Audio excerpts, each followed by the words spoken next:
Сакаме да го потсетиме Зоран Дамјановски за неговото ветување за 11 прочистителни станици, ветување кое го има дадено на локалните избори 2013 година. Имено, се работи за проект кој предвидува изградба на 11 мини прочистителни станици за еквивалент жители од 400 до 6000.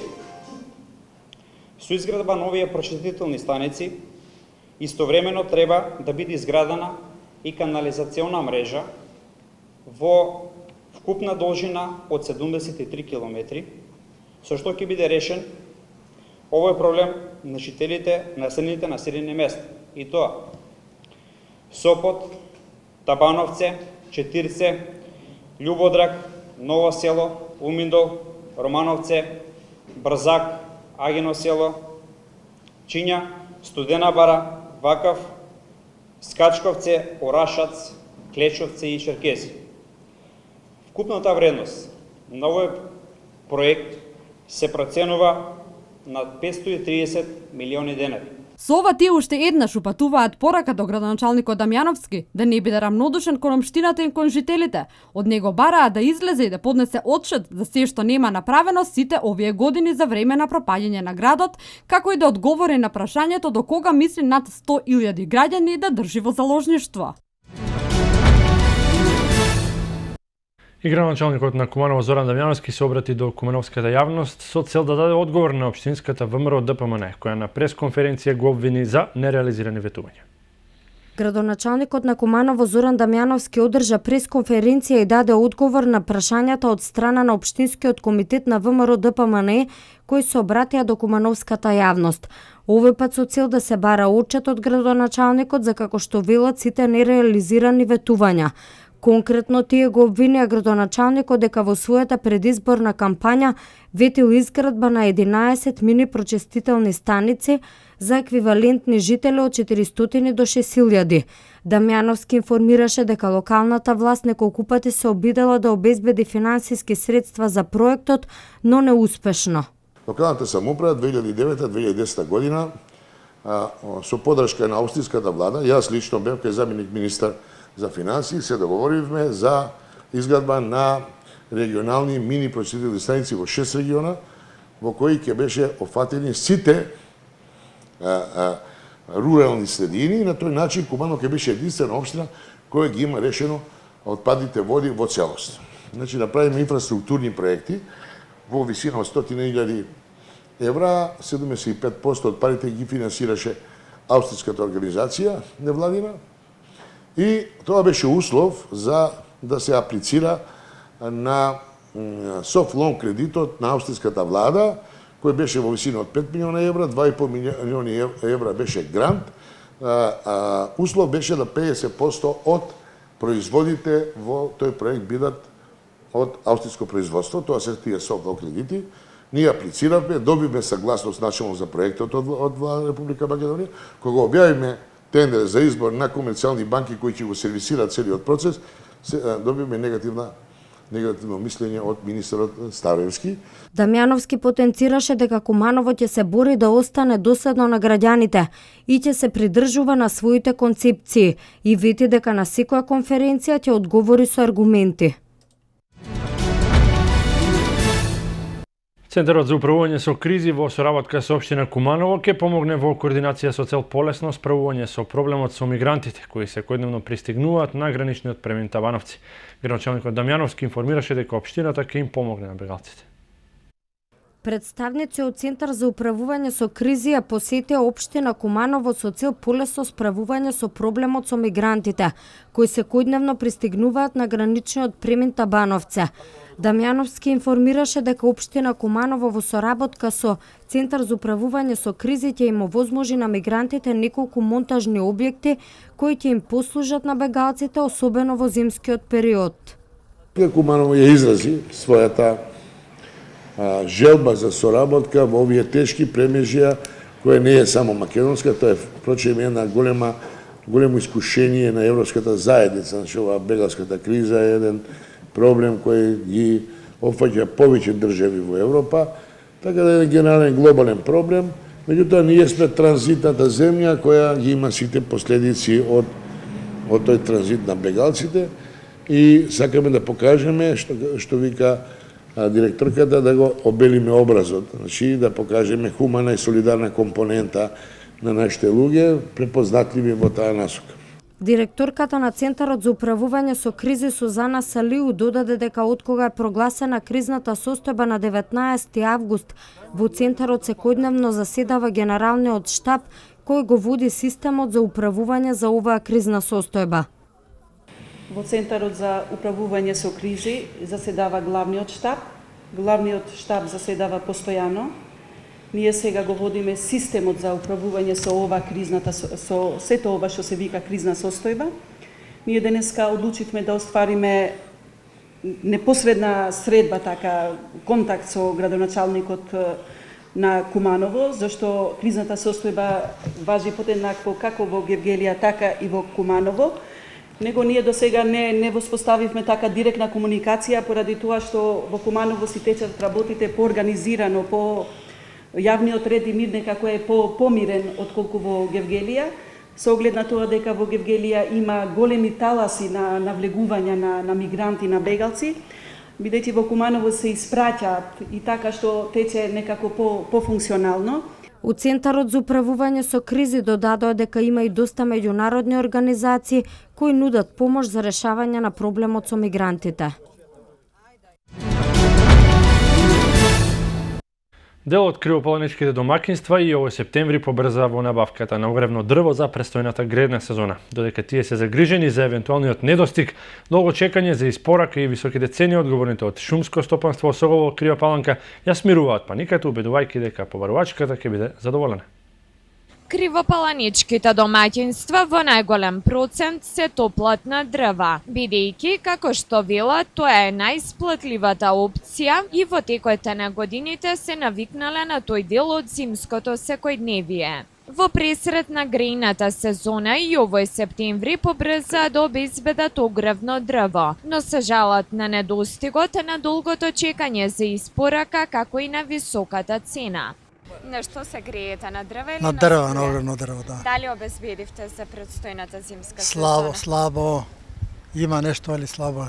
Се големи процедури, големи трошки, тоа Цените треба. дали се високи? Па цените за овој стандард се високи. Дали се соодветни на квалитетот на дрвата? Па високи се. Имам си мои дрва си берем, не купувам, ама народ се жали тука, остана без дрва многу. Многу народ остана без дрва. На дрва се греем ја, на дрва. Дали обезбедивте за Не, мои следната си, сезона? не сум још бе треба да иде шумар да ми дари чук да ми даде дозволе да си ги докарам дрвата. Гужва, не може да довеме во ред и не може да постигнат. На дрва. Дали е исплатливо? Па, кад са поевтино исплатливо е. Али тешко се набавljат и нема кој да ми ги набави. За оваа сезона дали набавивте? Па имам мало, али неќе до крај да има. Али тешко. Колку обично кубици ви се потребни за Па име? 6 кубика најмање. Али тешко се набавља и нема кој да ми ги набави. На дрва. Дали обезбедивте за Не се предстојната обезбедил сезона? први пат у живот. Прв пат. Без дрва се Купувате? купувам, да, од Шумско купувам, али прва година што не дрва немам обезбедено. Дали е висока цената за еден кубик? Цената, она е потешката што нема. Колку ви се потребни 6 кубика. За едно Да, домаќинство? да, заедно. Не струја е поскапо? Не, настроена е. Тоа не смеш ни да помислиш.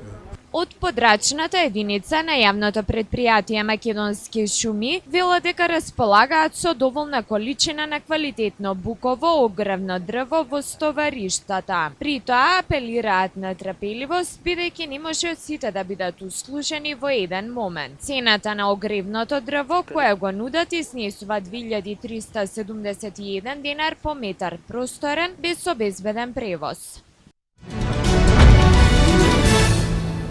Во организација на представниците на Мировниот корпус, во Кривопаланка беше формиран клуб за поттикнување и развивање на лидерските вештини кај младите девојки, познат како Глоу клуб. На основачката средба беа презентирани можностите и придобивките за членување, како и целите на овој клуб. Со цел младите девојки од Крива Паланка и соседната општина Ранковце да се дружат, да дискутираат на различни теми, да се забавуваат, а пред се да прираснат во лидери и да го подобрат собственото место на живење, во Крива Паланка беше формиран клуб за девојки лидери наречен Glow Club. Клубот е на иницијатива и во организација на волонтерите на Мировниот корпус во општините Крива Паланка и Ранковце и неколку девојчиња од општините. Овој клуб е наменет за девојчиња, ќе има најразлични активности. Ќе имаме средби на кои ќе дискутираме за самоодбрана. Девојчињата кои ќе дојдат ќе бидат едуцирани за самоодбрана. Исто така ќе има часови за градење на тимот, за правење на пријателски нараквици. Членувањето е бесплатно, а предавањата ќе се реализираат 2 пати месечно на англиски јазик.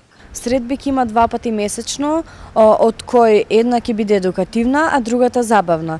Најчесто ќе се во малата или големата општинска сала, тоа зависи од заинтересираноста на девојчињата од општината.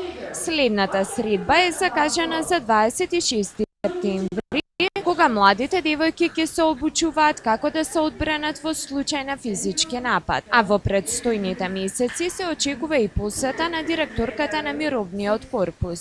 Одговорните ги покануваат сите девојки да бидат дел од активностите под слоганот "Девојките го предводат светот". По повод 20 години од основачкото собрание на акционери на Македонската берза АД Скопје, одржано на 13 септември 1995 година, денеска во просториите на берзата се одбележа овој јубилеј со одржување специјална презентација за берзанското работење во изминатиот период и следење на тргувањето во бест системот во реално време од страна на 20 најдобри студенти од насоката финансиски менеджмент на економскиот факултет од Скопје при Универзитетот Свети Кирил Методи, родени 1995 година, врсници на берзата. 20 години од Македонската берза од првиот ден на тргување до денес, односно во периодот 28.3.1996 година до 31.8.2015 година, на берзата е остварен вкупен промет по сите основи од над 3,3 милиарди евра, апроксимативно 90% акции, 10% обврзници и се склучени 468.258 трансакции со над 600 хартии од вредност.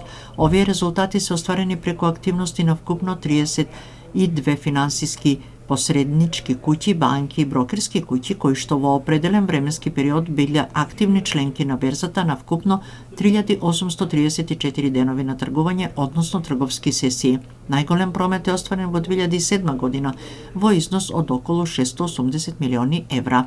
Берзанскиот индекс МБИ-10 е воведен во 2005 година со базна вредност од 1000 поени со состојба на 31.12.2004 година. На настанот беше истакнато дека Македонската берза АД Скопје, како и другите берзи во Југоисточна Европа, е производ на реформите и трансформацијата на стопанствата во пазарни економии. Според главниот извршен директор на берзата, господин Иван Штериев, берзата најпрвен служеше како инфраструктура за приватизацијата, потоа беше место за концентрацијата на иницијално креираните собственички структури за во наредната развојна фаза што коинцидираше со светската и регионална економска експанзија и вишок на ликвидноста доживее бум. Следуваше остра негативна корекција како последица на финансиската криза и влегување во зона на повеќегодишен мечкин пазар и ниски промети. Сега веќе неколку години наназад сме во нова реалност при што осознаваме што е пазар на хартија од вредност во мала отворена економија како нашата, со ова ниво на БДП и животен стандард, со овие перформанси и организацијско собственичка структура на трговските друштва и во овој општествено-политички амбиент. Продеканот на економскиот факултет од Скопје, професор доктор Предраг Трпески, ја поздрави иницијативата за одбележување на овој јубилеј од основањето на берзата и истакна дека историски гледано е од особено значење формирањето на оваа институција во 1995 година во рамките на процесот на заокружување на институционалната рамка за функционирање на пазарната економија во Република Македонија. Големата прослава по повод 20 годишното работење Македонската берза АД Скопје ќе организира наредната година со оглед на тоа што на крајот на месец март 2016 година ќе се одбележи точно 20 години од ударот на првото берзанско звоно во историјата на Република Македонија. Почувствува ја Македонија со 6-тото сетило срцето е проект кој тргна денеска и ќе трае до средината на март 2016 година, ќе опфати 12 општини во државата. Ќе се реализира од страна на младинската организација Почувствува ја Македонија во соработка со представници на културата од земјата и од Балканот. Од денеска па се до средината на март 2016 година ќе се реализира вториот циклус од проектот Почувствува ја Македонија со 6-тото сетило срцето. Овој проект е во организација на младинската организација Почувствува ја Македонија во соработка со представници на културата од земјата и од Балканот. Проектот ќе се реализира во 12 општини. Писатели, научници, актери, музичари, ликовни уметници, хуманитарни организации, голем број на здруженија и граѓани институции се вклучени во овој настан. Идејата е нашиот настан да не се одржува во библиотеки и домови на културата, туку да го испочитуваме обичниот, простодушниот, но мудар народ кој живее во селата. Не може да се опише чувството кога 80 годишни изработени и честни селани седат заедно со нивните внуци и слушаат како некој со големо внимание за нив рецитира поезија, пее оперска арија, глуми и им подарува книга, соопшти младинската организација Почувствува ја Македонија. Проектот ќе почне денеска во општина Струга, а до март идната година ќе продолжи во општините Куманово, Крива Паланка, Свети Николе, Битола, Дојран, Берово, Маврово, Македонски Брод, Кочани, Велес и Демиркапија. Наградата за најдобро акторско остварување на 23-тиот меѓународен фестивал на камерен театар Ристо Шишков ја добија Атанас Поп Димитров, актер на драмско-куклениот театар Враца од Република Бугарија. Добитник на наградата на меѓународниот фестивал на камерен театар Ристо Шишков е актерот Атанас Поп Димитров од драмско-куклениот театар од Враца, Бугарија, за улогата на таткото во представата Татко под текст на Спилберг во режија на Љупчо Ѓорѓиевски. Наградата која што ја доби актерот се состои од златен медалјон на кој има лик од Ристо Шишков и паричен износ од 1500 евра. Ова ми е трето или четврто учество на овој фестивал на актерот и од секој фестивал носам убави впечатоци, пред се за организацијата и секако за струмичката театарска публика. Мислам дека наградата што ја добив е и за моите претходни улоги и настапи пред оваа публика, истакнува Поп Димитров. Покрај оваа награда синоќа беа доделени и други награди. За најдобра представа е прогласена Кирил и Методи од Јордан Плевнеш во режија на Мартин Кочовски. Награда за најдобра женска улога ја додели на Билјана Ѓурковиќ во монодрамата Надежда Петровиќ, а Димитар Оргоцки од Синан Паша ја доби наградата за најуспешна машка улога.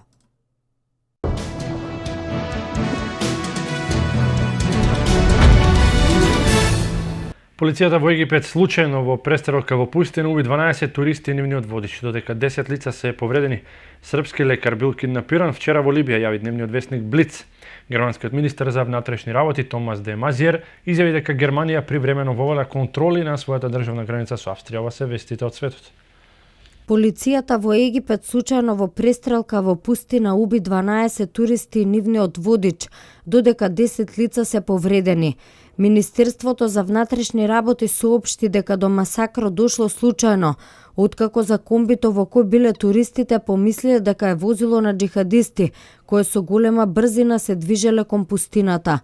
Подоцна била ликвидирана и џихадистичката група која била цел на египетската полиција, а која се сомничи за обезглавување на Хрватот Томислав Салопек и за вмешаноста во атентатот врз главниот египетски обвинител Хишам Баракат, кој беше убиен на 29 јуни. Преживеаните туристи соопштија дека патувале низ пустината во конвој од 4 возила, кога биле нападнати. Во соопштението од египетската полиција се наведува дека истражувале терористички елементи и дека туристите не смееле да бидат во таа област. Српски лекар бил киднапиран вчера во Либија, јави дневниот вестник Блиц. Лекарот, чиј идентитет се уште не е објавен, бил киднапиран недалеку од болницата Ал Сабеја во главниот град Триполи. Според изјавите на неговите колеги, Србинот бил киднапиран од група вооружени мажи. Повеќе детали не се познати. Германскиот министер за внатрешни работи Томас де Мазиер изјави дека Германија привремено вовела контроли на својата државна граница со Австрија во обид да го намали бројот на бегалци кои што бараат азил во земјата. Претходно на барање на официјален Берлин, австриските власти ги запреа сите возови што одат кон Германија. Во моментов Германија повторно воведува гранична контрола на внатрешните граници на Европската Унија. Првично фокусот ќе биде на границата со Австрија, изјави министерот Мазиер. Главни цели на овие мерки според него се ограничување на бранот бегалци и повторно функционирање на редовните процедури врз основа на кои луѓето влегуваат во земјата.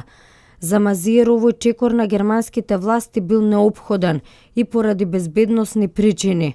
Според представници на Европската Унија, Германија има право повторно да воведе гранични контроли на своите граници, особено на границата со Австрија. За Брисел ова е причина повеќе членките на Унијата да договорат заеднички одговор на бегалската криза.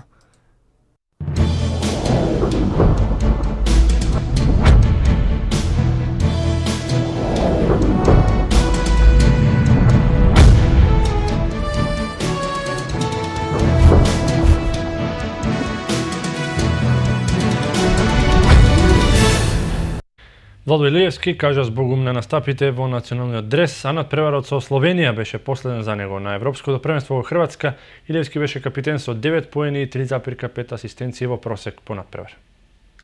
Надпреварот со Словенија беше последен за Владо Илиевски во националниот дрес на Македонија. Тој беше капитен на селекцијата на ова европско првенство и на мечот со Словенија постигна 15 поени, а воедно беше најдобар стрелец. Горд сум што дојдов овде како капитен и лидер. Имавме некои негативни моменти низ турнирот, но исто така и покажавме добра кошарка и мислам дека Македонија заслужува да биде тука. Се надевам дека идните генерации ќе продолжат да настапуваат на следните европски првенства. Имав добри и лоши моменти во репрезентативниот тим, но никогаш нема да ги заборавам пријателствата. Тоа се пријатели за цел живот. Секогаш ќе бидам тука за македонската кошарка, изјави Илиевски. Илиевски во 2011 година, постигнувајќи го одлучувачкиот кош против Литванија, ја однесе Македонија во полуфиналето, што воедно беше и најголемиот успех на македонската кошарка досега. Сепак Македонија не успеа во полуфиналето, каде загуби од Шпанија, која подоцна стана европски шампион, а на крајот завршивме на 4-то место.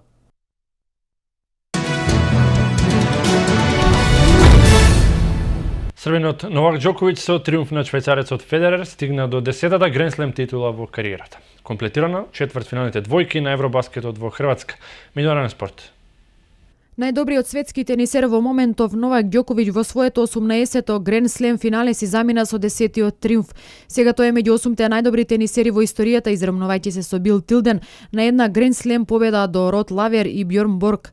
Пред него остануваат Пит Сампрас и Рафаел Надал со 14, а далеку на врвот на листата со тенисери со најмногу Гранд Слем титули во историјата е Роџер Федерер со 17. Новак Ѓоковиќ рано утрова ја освои титулата на Гранд Слем турнирот во Њујорк откако го победи Федерер со 3-1 во сетови 6-4, 5-7, 6-4 и 6-4. Надпреварот траеше цели 6 часа, бидејќи почетокот беше одложен за 3 часа поради дожд, а за победата на Ноле потаму беа потребни уште 3 часа. Во нивниот 42 меѓусебен дуел сега резултатот е изравнет. Двата тенисери имаат по 21 победа. Репрезентацијата на Литванија со победата од 85-81 над Грузија синоќа во осмина финалето на Евробаскетот како последна избори пласман во четвртфиналето. Ова воедно беше резултатски најнеизвестното осмина финале. Најдобар играч на дуелот беше Јонас Мичулис, кој постигна 34 поени со погодени 11 од 13 удари од игра и 9 од 9 од линијата за слободни фрлања. При тоа во клучни моменти успеа да украде вкупно 4 топки на ривалот. Во четвртфиналето во вторник ќе играат Шпанија, Грција и Франција, Летонија. Во среда четвртфиналните двојки се Србија, Чешка и Литванија, Италија.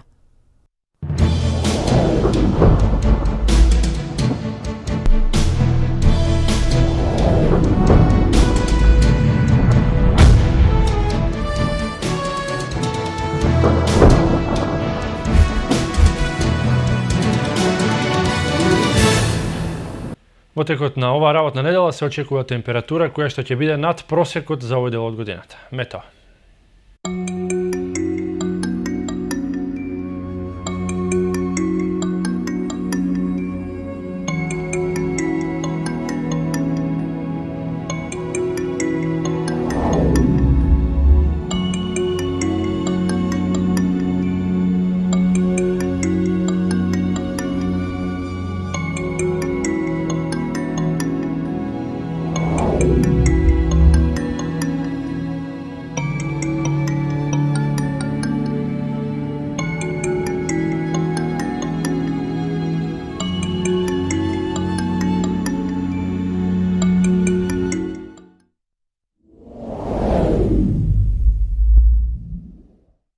Го следевте третото издание на Дневникот, веднаш по него клучал као 21 часот спортската емисија Арена.